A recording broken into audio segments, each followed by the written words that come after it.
नमस्कार, स्वागत है आप सभी का एडेड जूनियर शिक्षक भर्ती को लेकर के कल हाई कोर्ट में होने वाली सुनवाई की कॉज लिस्ट जारी हो चुकी है।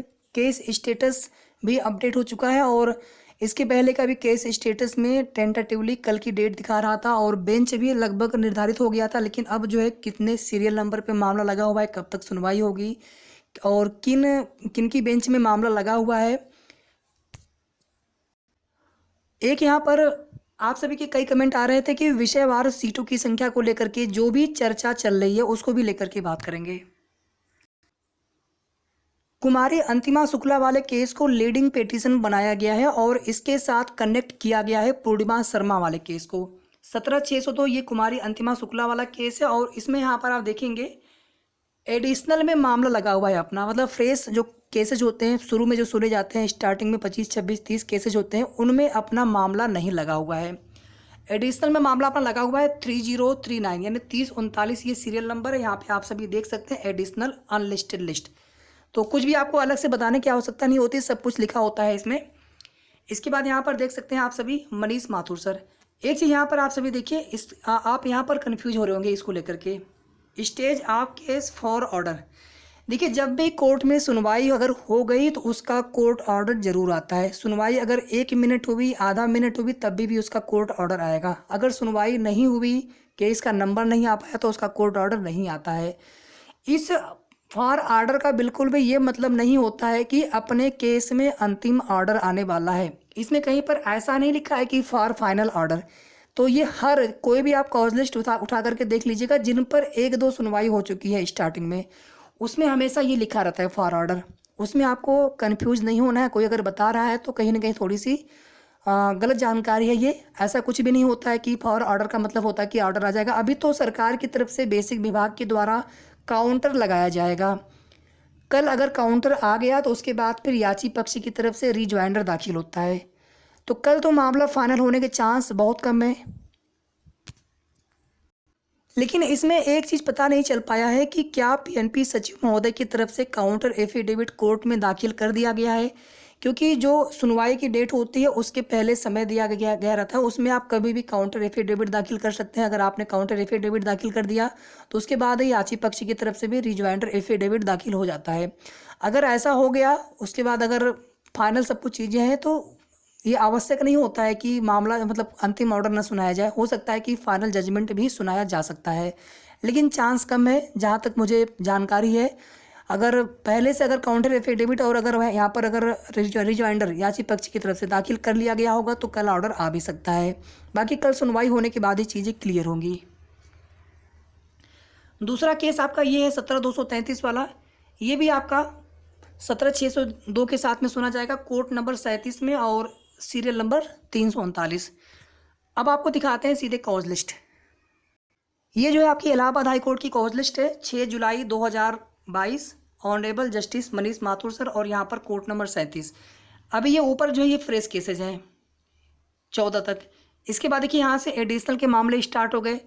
तो ये 3001 का मतलब होता है कि ये बेसिकली सीरियल नंबर 1 है, ये 2 है, ये 3, 4, 5 मतलब 330 जो है ये बेसिकली आपका एडिशनल के मामले स्टार्ट होते हैं तो उनको ऐसे ही लिखा जाता है। कभी 301, कभी 3001, कभी 1001, कभी 101, इस प्रकार से लिखा जाता है।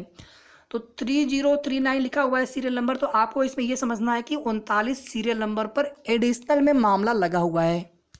अगर ये फ्रेश में होता तो केवल यहाँ पर 39 लिखा गया होता। चलिए इसमें आ जाते हैं 3039 पर। यहाँ पर देखिए आप सभी 3039 writ A 17/602 Kumari Antima Shukla and 16 others versus state of Uttar Pradesh and 3 others. इन्हीं के साथ देखिए यहाँ पर सुनवाई होगी विद रीट ए 17/233 ऑफ 2021। दोनों ही याचिकाएं इलाहाबाद हाई कोर्ट में दाखिल की गई थी 2021 में और दोनों पर जो है जो पहली हियरिंग हुई थी दिसंबर में हुई थी। उसके बाद फिर आगे हियरिंग होती गई, कोर्ट ऑर्डर आता गया, लेकिन विभाग ने कोई संज्ञान नहीं लिया। जब फाइनली जब वहाँ पर कोर्ट ने सख्त आदेश दिया तो उसके बाद जाकर के फिर समिति बनाई जाती है, उसके बाद फिर जो है ये सारी चीज़ें होती हैं। तो हम लोग यहाँ पर बिल्कुल ये आश्वस्त नहीं हो सकते हैं क्योंकि पीएनपी सचिव महोदय के किसी भी वक्तव्य में ऐसा नहीं हम सभी को क्लियर हो पा रहा है कि नहीं कल मामला फाइनल हो जाएगा कि नहीं हो पाएगा। संशोधित रिजल्ट को लेकर के या फिर किसी भी प्रकरण में पूरी तरह से उनके द्वारा कोई भी जानकारी स्पष्ट नहीं दी जा रही है। इसके पहले भी जब हम लोग पूछ रहे थे तो उन्होंने सिर्फ इतना बोला था कि न्यूज़पेपर में आएगा, देख लेना। न्यूज़पेपर में दिया हुआ है कि 10 जुलाई के बाद रिजल्ट आ जाएगा। कल अगर मामला फाइनल नहीं होता है तो नेक्स्ट हियरिंग डेट जल्दी लगनी चाहिए। कल अगर ऑर्डर जजमेंट अगर सुनाया भी जाएगा या हो सकता है कुछ समय लिया जाए तो ये जल्दी सुना दिया जाए, क्योंकि जितना डिले यहाँ पर होगा ऑर्डर आने में उतना ही डिले होगा फिर संशोधित परिणाम घोषित होने में।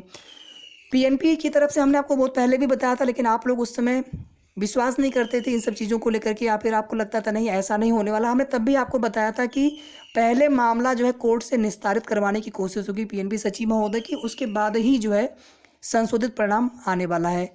भले ही चाहे जैसे भी किसी ने भी बताया हो कि नहीं उसके पहले भी आ सकता है, उम्मीद तो हम सभी को रहती है, आप सभी के साथ हम जब भी कोई अपडेट देते हैं तो ये हम अपडेट अपने लिए भी जान करके देते हैं कि ये अपडेट हमारे लिए भी है। जो चीज़ें आपको बताते हैं वही चीज़ें हम खुद को भी बताते हैं। हम भी आपके साथ इस भर्ती प्रक्रिया में शामिल हैं। हम सभी की उम्मीदें जुड़ी हैं, जितनी जल्दी भर्ती यहाँ पर कंप्लीट हो जाए उतना अच्छा है। अब परेशान सा हम लोग होने लगे, कितना लंबा इंतजार किया जाए। फरवरी 2021 में विज्ञापन आता है, धीरे धीरे आप देखेंगे जुलाई 2022 चल रहा है, 1.5 साल से ज़्यादा धीरे धीरे यहाँ पर होता हुआ विज्ञापन आने के बाद से। उसके पहले से प्रक्रिया बहुत लंबे समय से चल रही थी। तो अब जो है भर्ती कंप्लीट हो जाना चाहिए, इससे ज़्यादा समय क्या लेंगे। 1.5-2 साल का तो रिकॉर्ड है ही। बेसिक में कोई भी जो भर्ती अभी इसके पहले हुई है, चाहे 69,000 हो, हालांकि वहाँ पर कट ऑफ मुद्दा गया था 68,500 का भी देखेंगे तो अभी तक कुछ ना कुछ मामले उसमें चल रहे हैं। तो अब ये भर्ती हम लोगों की जो है जुलाई तक हो जाना चाहिए कुछ न कुछ, चाहे भर्ती प्रक्रिया संशोधित परिणाम हो, चाहे शासनादेश जारी करके आगे जो है जो प्रक्रिया है मेरिट लिस्ट वगैरह वो सब आ जानी चाहिए।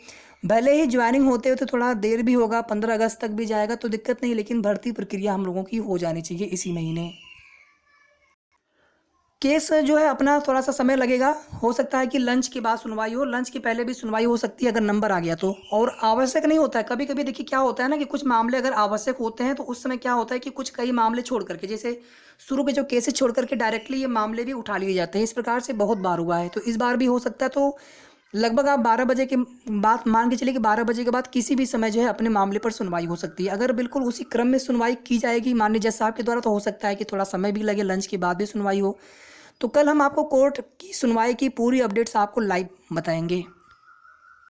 देखिए विषयवार सीटों को लेकर के जिस तरह से बताया जा रहा है कि मैथ साइंस में 650 सीटें हैं, भाषा में 600 सीटें हैं, बाकी जो सीटें हैं एसएसटी की, ये सब देखिए पूरी तरह से कोई ऑफिशियल डाटा नहीं। इसके पहले भी देखेंगे मैथ साइंस में कभी 700, कभी 800, तो कभी भाषा में 500 के आसपास या 550 के आसपास शेष सीटें एसएसटी की। तो एसएसटी को सबसे कम सीटें बताई जा रही हैं, हालांकि भाषा में भी 3 विषय हैं। तो ऐसे देखा जाएगा तो हो सकता है कि किसी एक विषय में सबसे कम सीटें हों। तो जो कुछ भी होगा शासनादेश का हम सभी इंतजार करते हैं। पहले से इन सब चीज़ों में कोई मतलब नहीं है उलझने का। ओवरऑल सीटें बढ़ी नहीं, चाहे कितनी भी सीटें कम ज़्यादा होंगी, लेकिन होंगी तो 1504 में से ही। तो क्या मतलब है इन सब चीज़ों में उलझने का। हम लोग अपनी आगे की भी तैयारी करते रहें, साथ ही साथ इस भर्ती प्रक्रिया को भी देखते हैं कब तक पूरी होती, कब तक शासनादेश आता। शासनादेश आने के बाद सब कुछ क्लियर हो जाना है। तो कुल मिलाकर के इतनी ही अपडेट्स इस वीडियो के माध्यम से।